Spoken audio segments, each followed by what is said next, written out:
Don't prove me wrong, prove you right. Don't prove me wrong, prove you right. My word is bond, we don't spit no lies. A daughter of the sunshine, but every blue moon I come alive at night. I like lace and I like braids, but I love my metro. Edges laid from the east side, building on the west coast. A high tolerance for pain don't mean I'ma take you. All them fake followers ain't gon' like your pics. I rep the water bearer sign, but all the elements live rent free in my mind. Moody.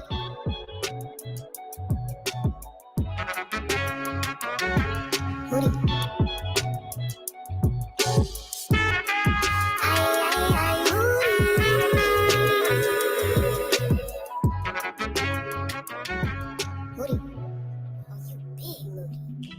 I crave love and attention, but I keep everybody at a distance. If I build it, will y'all really come? About all these panties, but I really don't wear none. I like boys and I like girls, but I love my baby. Some may judge, but Emmanuel is still God within me. I don't drink liquor, but it's something about a champagne toast. Still can't swim, but I sure can float.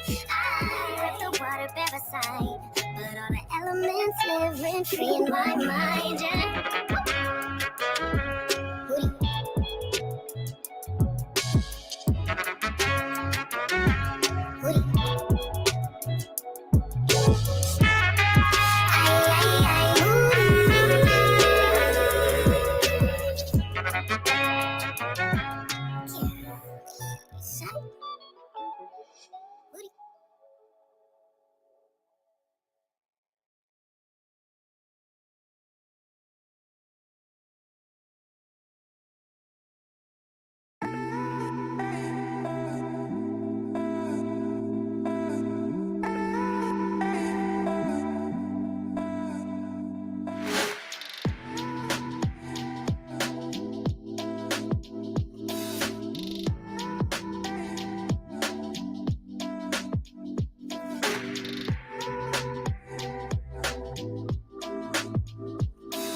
How we doing? How we doing? Good day to everybody.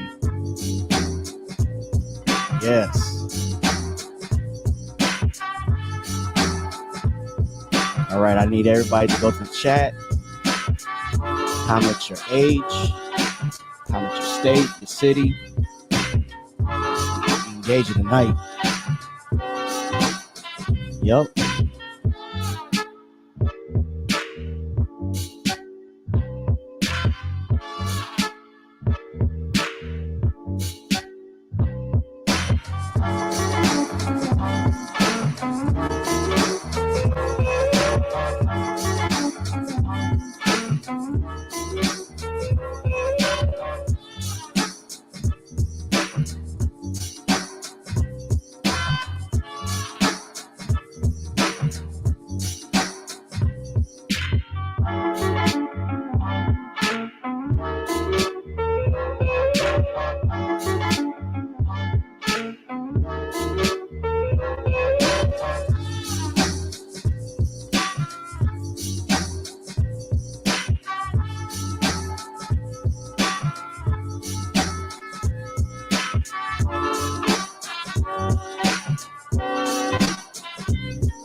All right, all right, all right.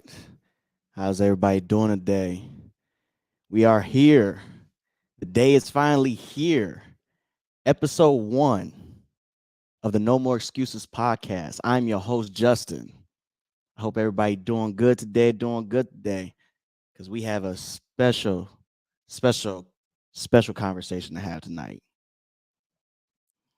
All right, so there's a couple of rules of engagement that's here.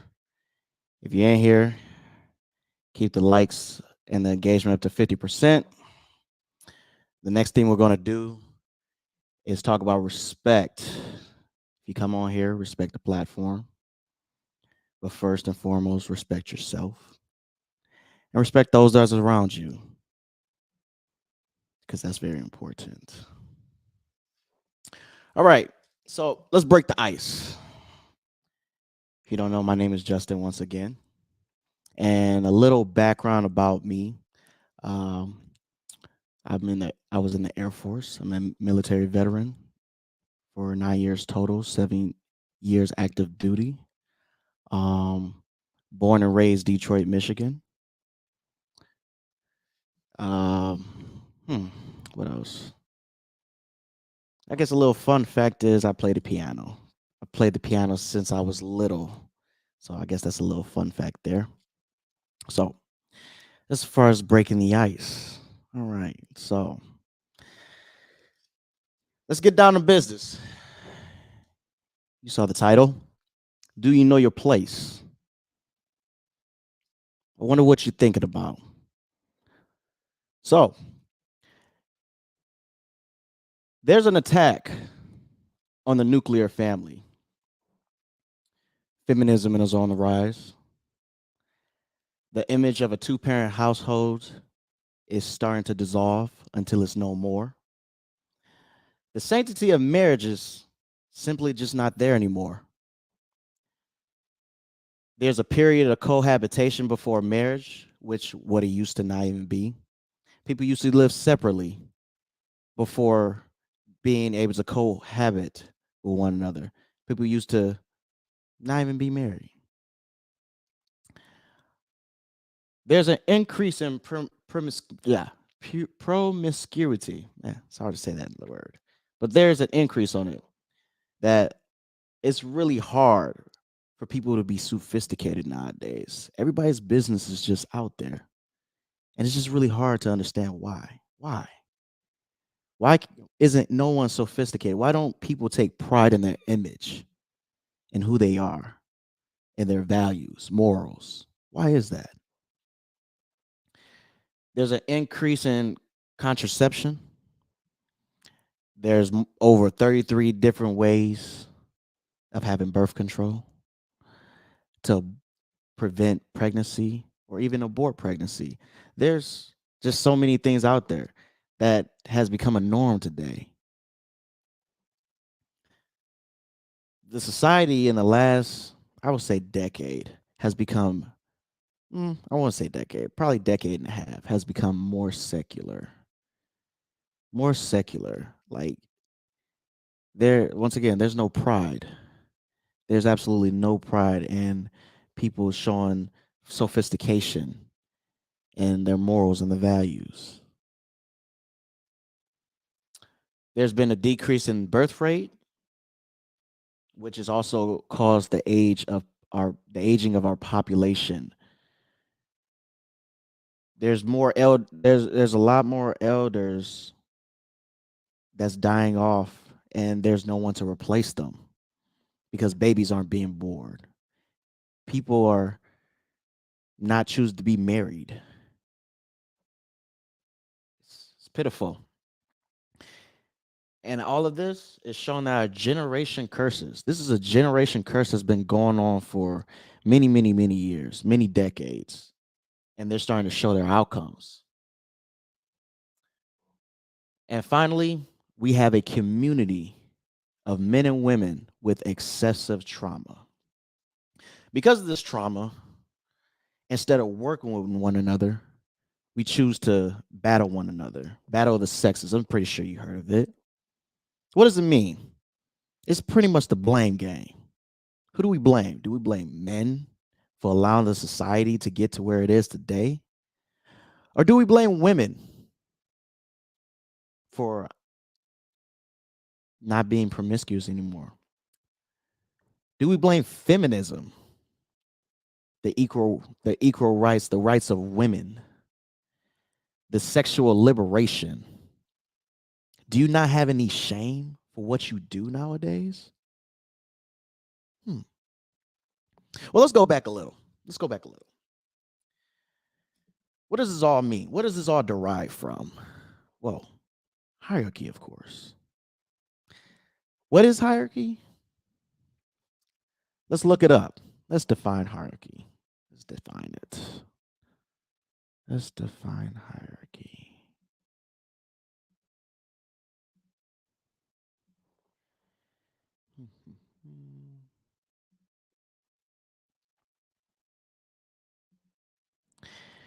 Here we go. Hierarchy, derived as a noun. It is a system or organization in which people or groups are ranked one above the other according to status or authority. So ranking is a similar reason. Pecking order, grading, ladder. What does this mean? Is our society still amongst a hierarchy? Which form of hierarchy? Back then, it was a patriarch and the matriarch. If you're not familiar with that, why don't we look that up as well? Let's look here. What is patriarch? Let's start with a patriarch. So here we have a patriarch. Patriarch symbolizes the male head of a family or tribe, or if you want to say father, elder, leader, grandfather, our forefathers. Hmm. That's something that this country was basically built on. We talk pretty much about how our forefathers have fought for this country, whether it's our own community, the black community, our forefathers, or we talk about the white forefathers, the Thomas Jeffersons, the George Washingtons, the Benjamin Franklins, the people who regulated this country. Is it because of them that we are the way we are and where we are at? Or is it the matriarch? Hmm. Let's see what the matriarch is, right? This is getting interesting. It's getting interesting.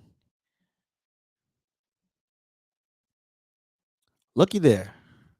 Matriarch, a woman who is the head of a family or tribe, also known as an older woman who is powerful within a family or organization.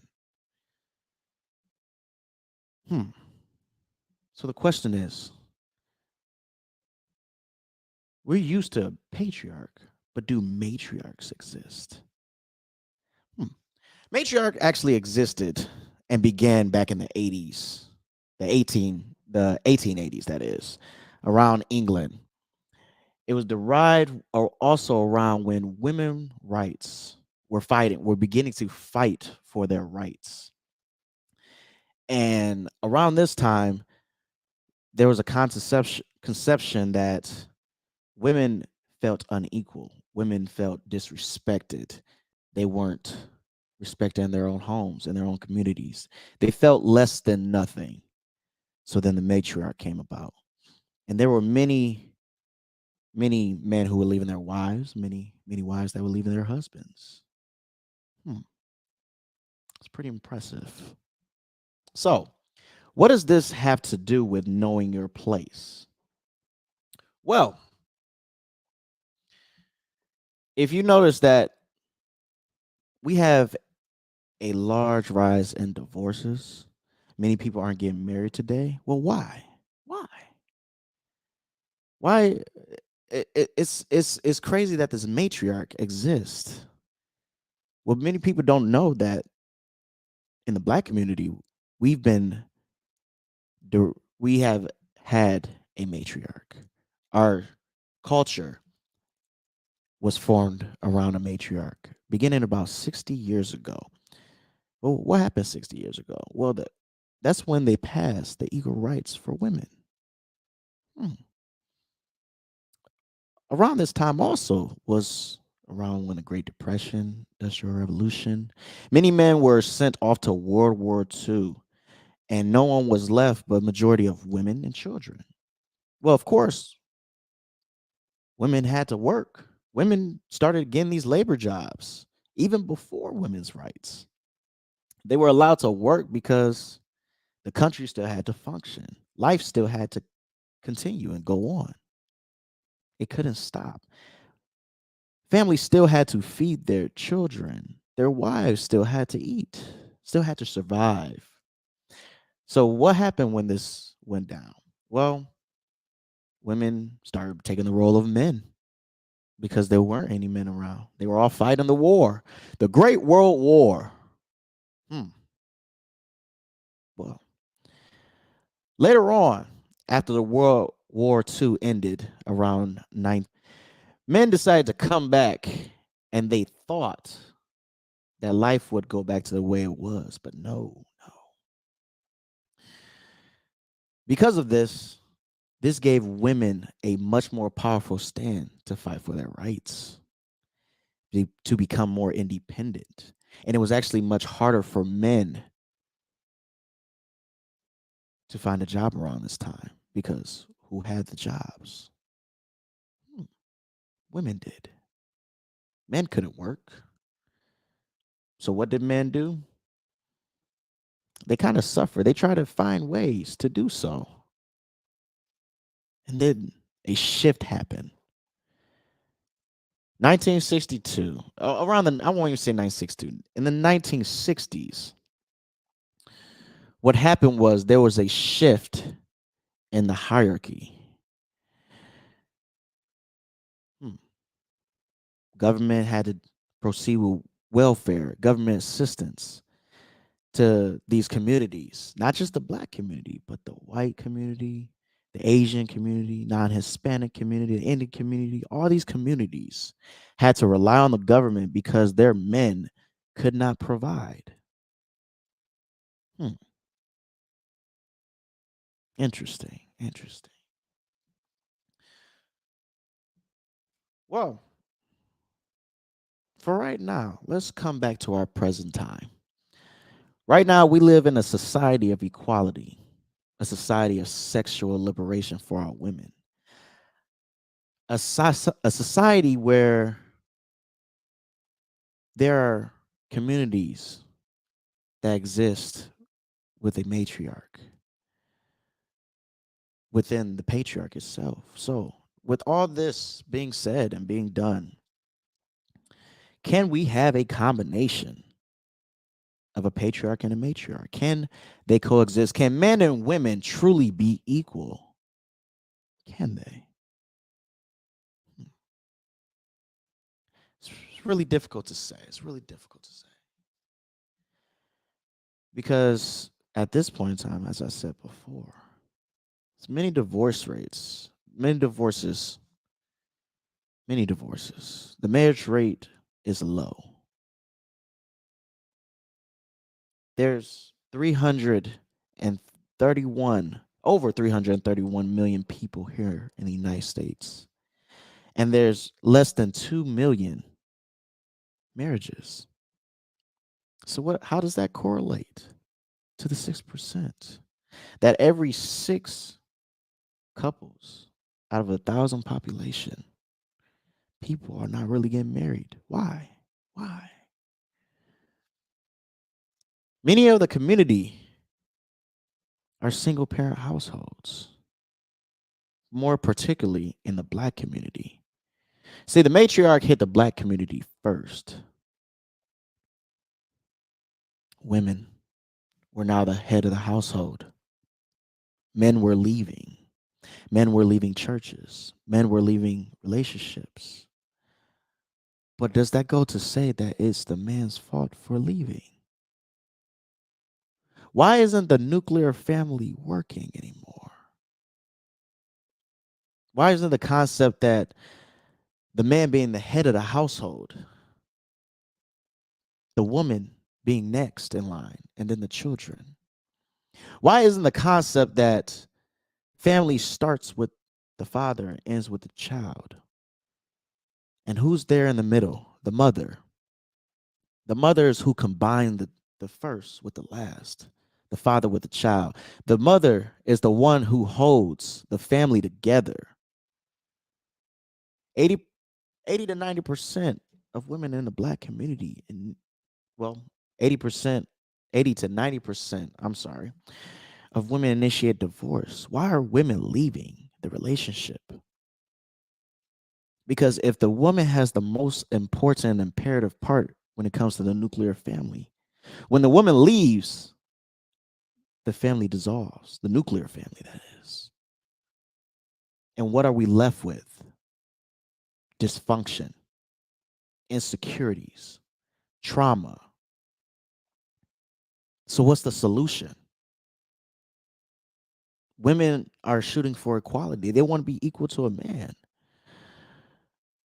But I also believe that women have failed to realize, at least most men, most women, most modern women, that is, have failed to realize that as far as equal rights, there are not only benefits to it, but there are consequences. There are good and bad. There are choices that we make. There are trade-offs that we give. So sometimes not actually sometimes, but all the time, the choices that we make, you have to pick and choose what comes along with it.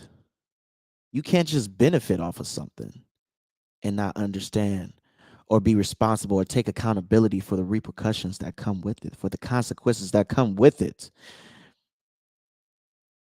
You see, being under a patriarch, men have understood this throughout all aspects of life.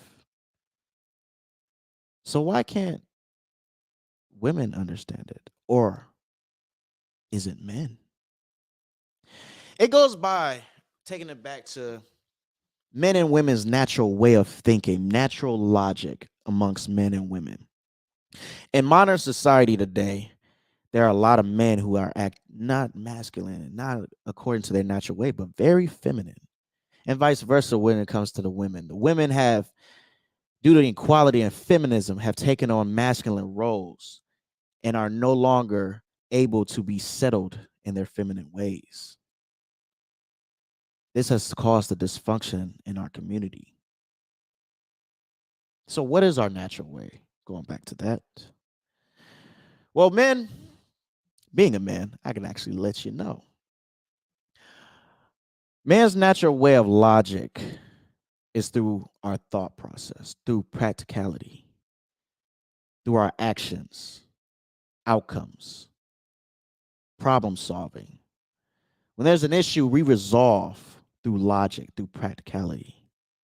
We think of ways to solve it. That's okay. As for women, their natural way is quite the opposite. Women run their not lo- I'm sorry. Women runs their logic through their emotions, through their feelings. Everything is I feel. I feel happy. I feel sad. Their feelings because they're more of the emotional of the two. And that's okay. If you want to look at it from a greater picture, men and women are two pieces of the same puzzle. Women's weakness is a man's strength, and a man's weakness is a woman's strength.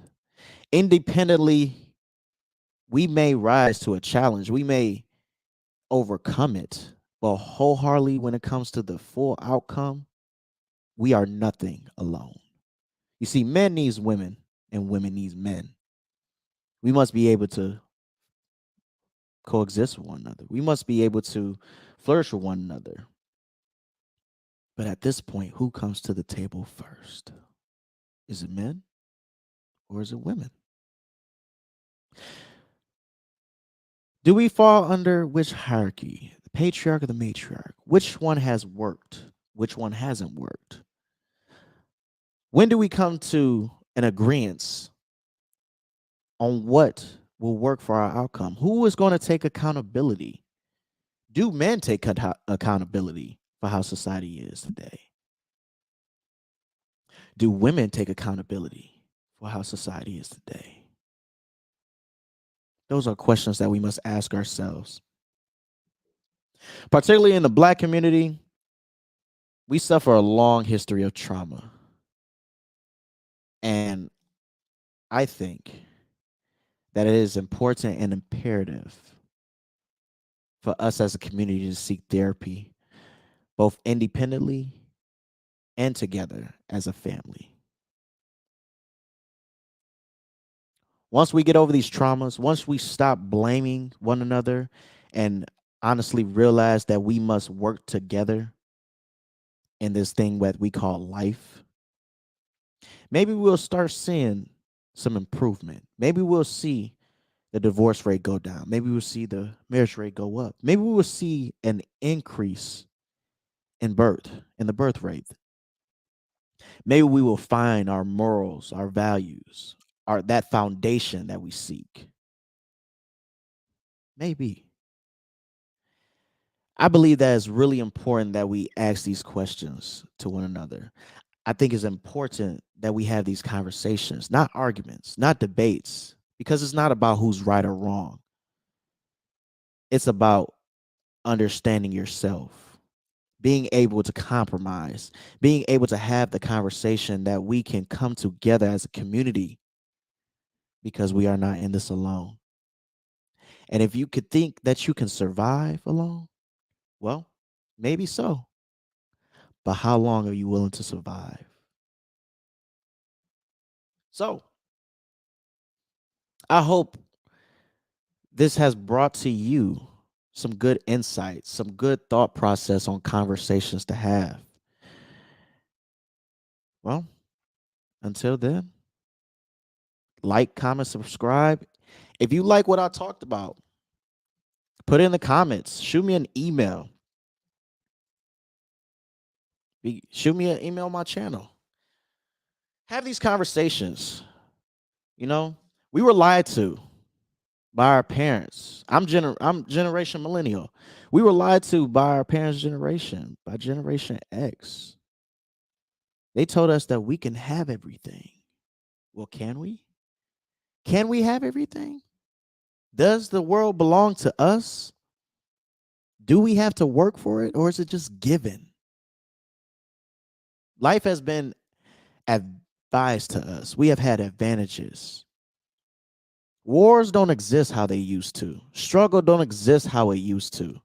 It's easy to find a job out here. We just got to stop being lazy. So to my men, it starts with you. And I'm come to you as a man. It starts with you. You should be able to be the best version of yourself every day.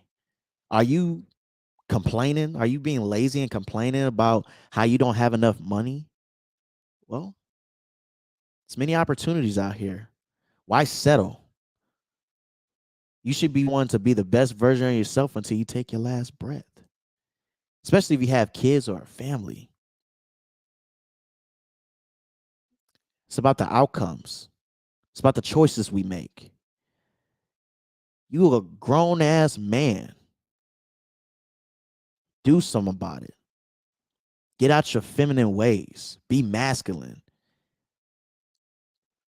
Step into your natural logic. Think about it. Throw practicality into it. Be practical. Be realistic. Have passion. Have pride. Have morals. Have values. Do something about it. To my women, I need you to be less masculine. I understand it's hard to trust a man, but is it really? Or is that your trauma that you have yourself? Come back into your feminine ways. Be nurturing. Be emotional. Be that support that us men need. Be cooperative. I know as a man, I don't want to fight with you. We're not here to fight with one another. We're here to exist with one another. We're here to strive and thrive with one another. I'm the foundation, but the foundation also needs a support system so it doesn't fall apart. And women, that's what you are. You are what hold us together. Stop leaving. I understand times get rough. I'm not condoning, and I don't even want to talk about it right now because these are sensitive subjects when it comes to abuse, when it comes to infidelity. That's not what I'm saying. That's not what I'm saying.